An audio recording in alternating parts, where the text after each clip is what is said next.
জয় গুরু, জয় গুরু, জয় গুরু। নারায়ণী দেবী রচিত নীলাচলে ঠাকুর নিগমানন্দ গ্রন্থের প্রথম খণ্ড থেকে পাঠ করছি।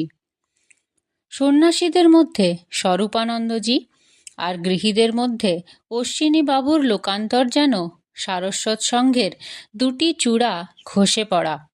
ইন্দ্রপাত। গুরুর পায়ে নিঃশেষে আত্মদান করেছিলেন অশ্বিনী বাবু। শুধু নিজে নয়, নিজের বলতে যা কিছু সব নিয়ে। এজন্য তার পরিবারটির সঙ্গে ঠাকুরের অনাবিল সখ্য স্থাপিত হয়েছিল। সম্পর্কটা কেবল গুরু শিষ্যের মতো নয়, ঘনিষ্ঠ বন্ধু স্বজনের মতো হয়ে দাঁড়িয়েছিল।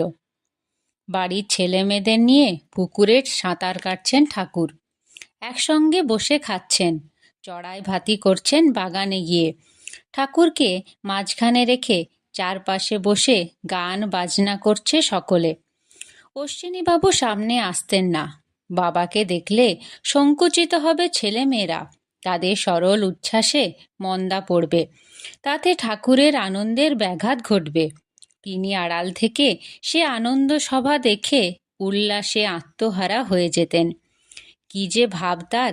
ছেলে মেয়ে প্রত্যেকেরই গানের গলা ছিল, বাজনার হাত ছিল সুন্দর। সযত্নে তাদের ওই নন্দন বিদ্যা অনুশীলনে সহায়তা করতেন অশ্বিনীবাবু। নিজের কানে গান বাজনা শুনে বলে দিতেন, ঠাকুর এলে এই গানগুলো গাইবি, কি ওই সুরটা বাজাবি। এসরাজ, পিয়ানো, হারমোনিয়াম তো বটেই। ওস্তাদ রেখে ছেলে মেয়েদের তালিম দেওয়াতেন। স্ত্রী ছিলেন পাক নিপুণা। অতএব ঠাকুর এলে আর কোনো গৃহকর্মে মন দেওয়া চলত না তার, শুধু বিবিধ প্রবন্ধে ঠাকুর ভোগের আয়োজন। প্রথম আলাপের কিছুদিন পরই একখানা চিঠিতে ঠাকুর অশ্বিনী বাবুকে লিখেছিলেন, কলিকাতা অবস্থানকালে সন্ন্যাসীর কঠোর জীবনও আপনার ছেলেমেয়েগুলি সরস করিয়া রাখিয়াছিল। এখনও তাহারা আমায় ত্যাগ করে নাই। বিশেষত ছানার মধুর মূর্তি নিয়তই সামনে ভাসিয়া উঠিতেছে। ছানা অর্থে অশ্বিনীবাবুর ছোট মেয়ে। এই চিঠিটি আপনারা পাবেন ঠাকুরের চিঠির 3য় খণ্ডের 72 নম্বরে। বস্তুত অশ্বিনীবাবুর পরিবারটির সঙ্গে ঠাকুর মহারাজের সম্পর্কটি ছিল পরম পবিত্র ও হৃদ্য এক আশ্চর্য সম্পর্ক। আর এ সম্পর্ক ঘটানোর মূলে ওই গৃহকর্তারই দিব্য প্রভাব। শিষ্য হিসাবে দাস্য ভক্তির মূর্ত প্রতীক হলেও ঠাকুরকে বাড়িতে এনে যেভাবে অশ্বিনীবাবু তার সেবা বিধান করতেন, তার মধ্যে প্রকাশ পেত বাৎসল্যরতির মহিমা। ছেলেমেয়েগুলির মতো ঠাকুরও যেন তার বড় আদরের ধন। এমনই মমতা মিশ্রিত গভীর প্রীতি নিয়ে ঠাকুরকে নিজ পরিবারে আসন দিয়েছিলেন তিনি। গুরুকে পরম আত্মীয় জ্ঞান করার মধ্যে ফাঁকি ছিল না একটুকুও। ভাবগ্রাহী জনার্দন ঠাকুরও তাই তার নিজজনদের অকুণ্ঠ চিত্তে আপন করে নিয়েছিলেন। ভাব গাঢ় হলে তার সাবল্য স্বাভাবিক। বৈষ্ণব মহাজন বলেন, বলদেবের দাস্য, সখ্য, বাৎসল্য 3টি ভাবই ছিল শ্রীকৃষ্ণ সম্বন্ধে, অথচ মূল ভাবটি তার বাৎসল্য। বলতে পারি অশ্বিনীবাবু ঠাকুরকে স্বগৃহে এনে এমনই একটি গভীর ভাব ভূমিকায় আড়ুর হতেন। ছেলেমেয়েগুলিকে ঠাকুরের কাছে ঠেলে দেওয়াটা সেই শুদ্ধ সখ্যেরই মাধুরী। কাজেই তারাও ঠিক সমবয়সী বন্ধুর মতো পেয়ে বসত ঠাকুর মহারাজকে। এই বন্ধুদের ঠাকুর কী ধরনের চিঠি লিখতেন, এখানে তার একটা নমুনা দেওয়া গেল। ঠাকুর লিখছেন সারস্বত মঠ থেকে, তারিখ 13/1/28। ঠাকুর লিখছেন, প্রিয় বন্ধুগণ, তোমাদের প্রেমলিপি পাইয়া আনন্দিত হইলাম। তোমাদের আগেই কি পত্র লেখা উচিত ছিল না? এবার বন্ধুত্ব পাকা হইয়া গিয়াছে, তবুও আগে চিঠি লিখিলে না কেন? আমি তো খুব রাগ করিবার জোগাড় করিতেছিলাম। এমন সময় তোমাদের পত্র পাইয়া রাগে অনুরাগের সঞ্চার হইয়া পড়িল। যাক, বন্ধুটিকে ভুলিও না।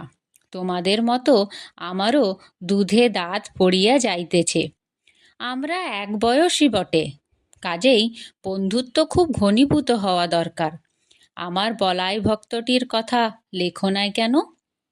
তোমার দিদির পত্রও পাইয়াছি, এই পত্রেই কুশল জানাইলাম। সকলে আমার আশীর্বাদ জানিবা। ইতি তোমাদের বন্ধু ঠাকুর। আবার গৃহকর্তার প্রৌঢ়ভাব স্বভাবতই সঞ্চারিত হয়েছিল তার সহধর্মিণীর চিত্তে। রেঁধে বেড়ে খাওয়ানো কেবল নয়, পরিপাটি সেবা, সেই সঙ্গে শাসন ও পরিহাস সবই করতেন তিনি। তার ভাবটি মূলত বাৎসল্যধর্মী। নিজের বিভিন্ন ভাব পরিবারবর্গের হৃদয়ে আহিত করে অশ্বিনীবাবু স্বয়ং থাকতেন দাসভাবে, কিন্তু নিপুণ দর্শক নিশ্চয়ই অনুভব করতেন মূল ভাবের উৎস তিনিই। তার শুদ্ধাভক্তি, সখ্য, দাস্য, বাৎসল্যরতির ত্রিধা লহরীতে তরঙ্গায়িত হচ্ছে ওই পরিবারে। একদিনের একটা ঘটনা শুনেছি। ছেলেমেয়েদের নিয়ে রমনার বাড়িতে সারস্বত কুঞ্জে পুকুরে সাঁতারে নেমেছেন ঠাকুর। বেলা 12টা বাজে, ওঠার নাম নাই কারো। ছেলেমেয়েদের তো ঠাকুর যেন খেলার সাথী, আর তিনিও তাই হয়ে গেছেন ওদের পাল্লায় পড়ে। ওরা ছাড়বে না তাকে, তাঁরও গরজ নাই যে ওদের ছেড়ে জল থেকে উঠে আসবেন। সাঁতারের পাল্লা চলেছে, কে আগে পার হবে পুকুরটা, কে কত রকম সাঁতরাতে পারে।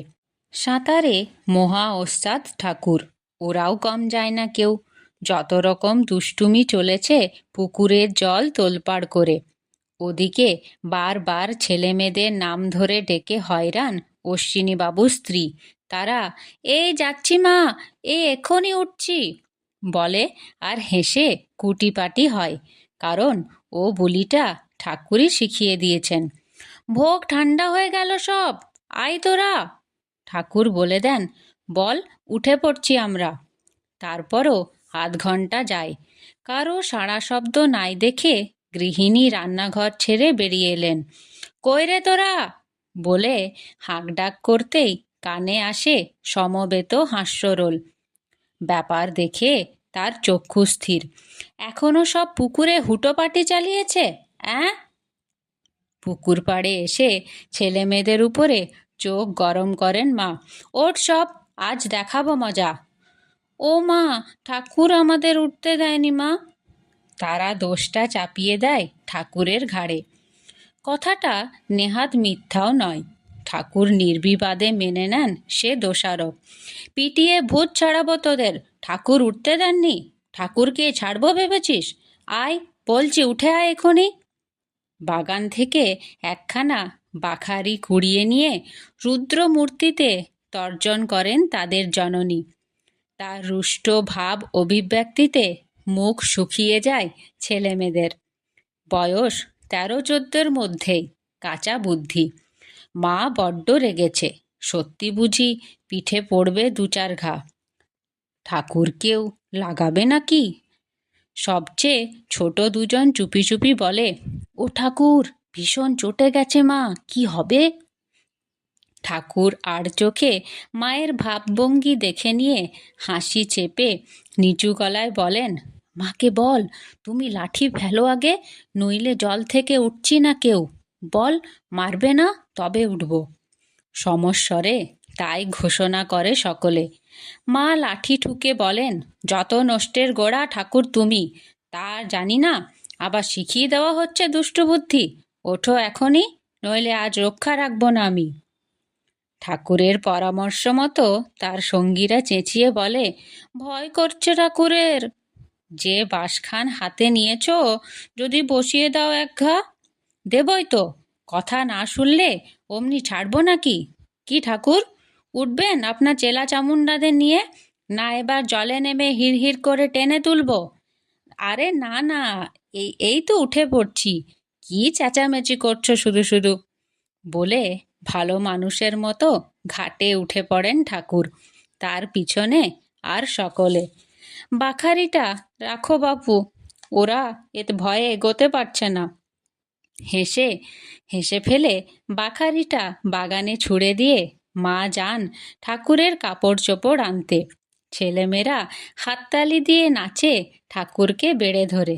কি মজা!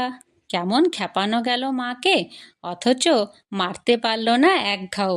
এমনই নির্মল চক্ষু আরও অনেকের সঙ্গেই হয়তো ঠাকুরের ছিল, কিন্তু অশ্বিনীবাবুর পরিবারের সঙ্গে তার হৃদ্যতা আমি চাক্ষুষ করেছি বলেই বিস্তারিত লিখতে পারি। ঠাকুরের গৃহী ভক্তদের মধ্যে মাত্র দুটি পরিবারের সঙ্গে আমাদের নিবিড় পরিচয়, এক অশ্বিনীবাবু, দ্বিতীয় হাওড়ার ফণীবাবু। পরিচয় ঠাকুরই ঘটিয়েছিলেন, নইলে ঘনিষ্ঠতা সম্ভব ছিল না। ওরা দুজনেই আমার দাদু, ওদের স্ত্রীরা আমার দুটি দিদিমা। এ সম্বন্ধও ঠাকুরই ঠিক করে দিয়েছিলেন।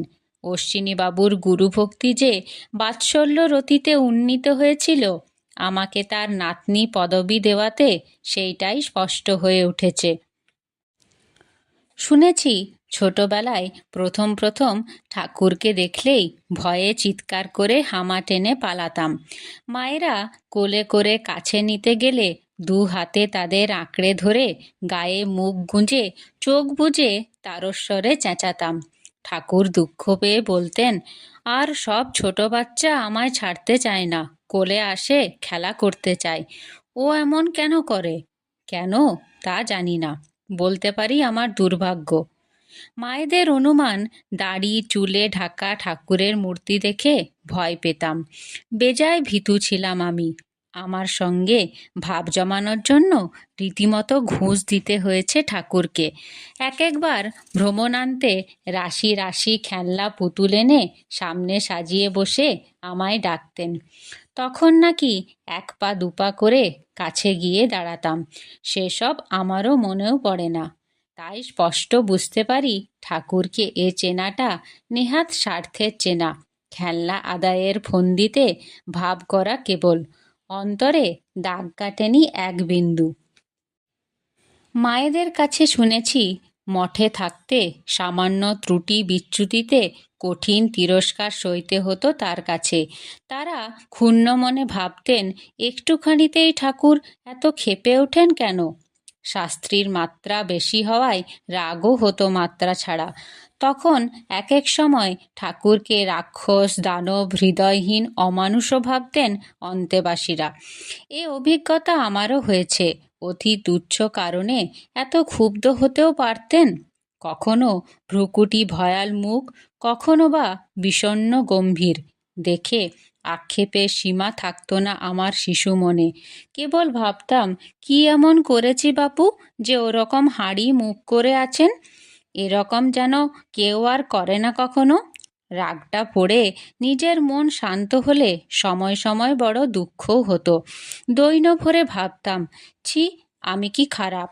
বাবার এই এত শিষ্য ভক্তের ছোট ছোট বাচ্চারা সব আসে, সবাই কেমন ভালো, কাউকে তো বকেন না বাবা। আমি সকলের চেয়ে মন্দ বুঝি, নইলে এত রেগে যান কেন আমার উপর? কথায় কথায় এত উপদেশ। ঠাকুরের রাগ বিরক্তির অর্থ আজ প্রাঞ্জল হয়েছে। ধূম দেখলেই যেমন বহ্নি অনুমিত হয়, তেমনি যৎসামান্য এক একটা অসঙ্গতিতে তার পদাশ্রিতদের মনের ভিতরটা তিনি পরিষ্কার দেখতে পেতেন। আর ইচ্ছা হতো ঘাড় ধরে ওই দুষ্কৃতিপরায়ণ মনটাকে টেনে আনি আমার পায়ের তলায়। এরই বহিঃপ্রকাশ তার রুষ্ট তিরস্কার, ঘোর বিরক্তি, বিষাদ, ক্ষোভ ও মনোপীড়া। বাইরে থেকে অপরাধটা দেখতে ছোট হলে কি হবে, তার ব্যঞ্জনাটা ছোট ঠেকত না তার চোখে। সুতরাং তার বিচারে লঘু পাপে গুরুদণ্ড নয়, গুরু পাপেরই লঘুদণ্ড করতেন তিনি। একখানা চিঠিতে দেখছি, তোমাদের এই জন্ম জন্মান্তর সঞ্চিত কর্মরাশির ভিতর হইতে কি প্রকারে ত্যাগের পবিত্র পথে উন্নীত করিব ভাবিয়া আকুল হই, তদুপরি তোমাদের অত্যাচার। জয় গুরু, জয় গুরু, জয় গুরু।